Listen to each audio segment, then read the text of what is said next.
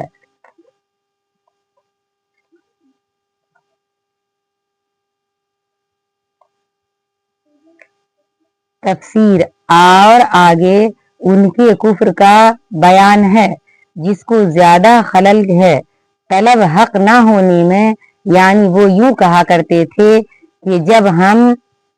مر گئے اور مٹی اور ہڈیاں ہو کر رہ گئے تو کیا اس کے بعد ہم دوبارہ زندہ کیے جائیں گے، اور کیا ہمارے اگلے باپ دادا بھی زندہ ہوں گے؟ چونکہ منکرین قیامت میں بعض کفار پیغمبر صلی اللہ علیہ وسلم کے زمانہ میں بھی تھے، اس لیے اس کے متعلق ارشاد ہے کہ آپ صلی اللہ علیہ وسلم کہہ دیجئے کہ سب اگلے پچھلے جمع کیے جائیں گے ایک معین تاریخ کے وقت پر، پھر جمع ہونے کے بعد تم کو اے گمراہو جھٹلانے والو درخت زقوم سے کھانا ہوگا، پھر اس سے پیٹ بھر کھانا ہوگا، پھر اس پر کھولتا ہوا پانی پینا ہوگا، پھر پینا بھی پیاس سے اونٹوں کا سا غرض۔ ان لوگوں کی قیامت کے روز یہ مہمانی ہوگی، ہم نے تم کو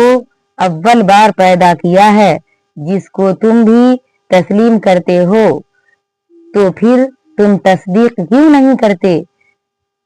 آگے اس تخلیق کی پھر اس کے اسباب بقا کی تفصیل و تذکیر ہے، یعنی اچھا پھر یہ بتلاؤ تم جو عورتوں کے رحم میں منی پہنچاتے ہو اور اس کو تم آدمی بناتے ہو یا ہم بنانے والے ہیں، اور ظاہر ہے کہ ہم ہی بناتے ہیں، اور ہم ہی نے تمہارے درمیان میں موت کو معین وقت پر ٹھہرا رکھا ہے۔ مطلب یہ کہ بنانا اور اس بنائے ہوئے کو ایک وقت خاص تک باقی رکھنا، یہ سب ہمارا ہی کام ہے۔ آگے یہ بتلاتے ہیں کہ جیسا انسان کی ذات کا پیدا کرنا اور باقی رکھنا ہمارا فعل ہے، اسی طرح تمہاری موجودہ صورت کو باقی رکھنا بھی ہمارا ہی فعل ہے، یعنی کام ہے، اور ہم اس سے عاجز نہیں ہیں کہ تمہاری جگہ تو تم جیسے اور آدمی پیدا کر دیں اور تم کو ایسی صورت بنا دیں جن کو تم جانتے بھی نہیں، یعنی مثلا آدمی سے جانور کی صورت میں منسخ کر دیں جس کا گمان بھی نہیں، اور آگے تنبیہ ہے اس کی دلیل پر، یعنی تم کو اول پیدائش کا علم حاصل ہے کہ وہ ہماری قدرت سے ہے، پھر تم کیوں نہیں سمجھتے کہ سمجھ کر اس نعمت کا شکر ادا کرو اور توحید کا اقرار کرو اور قیامت میں دوبارہ زندہ ہونے پر بھی استدلال کرو۔ آگے ایک دوسری تنبیہ یہ ہے، اچھا پھر یہ بتلاؤ تم کہ جو کچھ تم کو تخم وغیرہ بوتے ہو اس کو تم اگاتے ہو یا ہم اگاتے ہیں؟ اگانے والے ہیں، یعنی زمین میں بیج ڈالنے میں تو تم کو کچھ دخل ہے پھر بھی، لیکن اس کو زمین سے نکالنا یہ کس کا کام ہے؟ آگے یہ بتلاتے ہیں کہ زمین سے درخت اگانا جیسا ہمارا کام ہے، آگے اس درخت سے تمہارا فائدہ اٹھانا بھی ہماری قدرت و حکمت پر موقوف ہے۔ اگر ہم چاہیں تو اس پیداوار کو چورا چورا کر دیں، یعنی دانا کچھ نہ پڑے، پتی خشک ہو کر ریزہ ریزہ ہو جائے، پھر تم متعجب ہو کر رہ جاؤ گے کہ اب تم ہم پر تاوان ہی پڑ گیا، یعنی سرمایہ میں نقصان آ گیا، اور نقصان کیا بلکہ بالکل ہی محروم رہ گئے، یعنی سارا ہی سرمایہ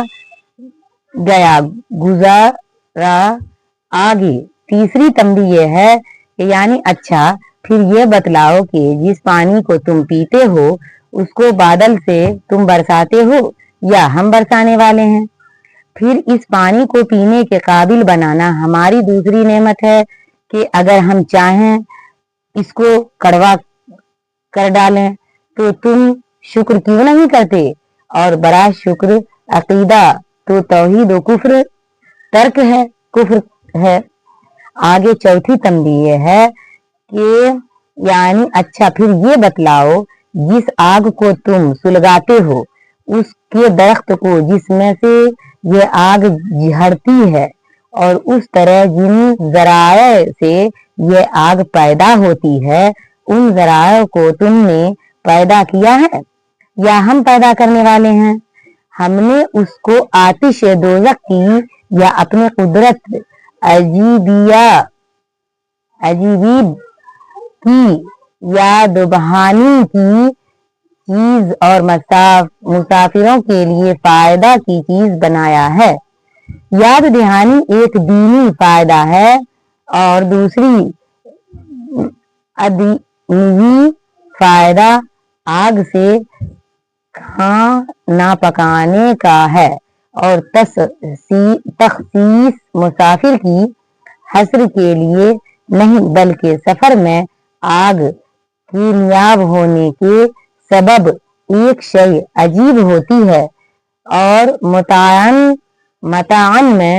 اس طرف بھی ارشاد ہو گیا کہ آگ سے فائدہ اٹھانا بھی ہماری قدرت سے ہے، جس کی ایسی قدرت ہے اپنے اس عظیم الشان پروردگار کے نام کی تسبیح و تمجید کیجیے کہ کمال ذات و صفات حمد و ثنا کے استحقاق کی مقتضی ہیں، اور دلائل عقلیہ سے بعض یعنی مرکز زندہ ہونے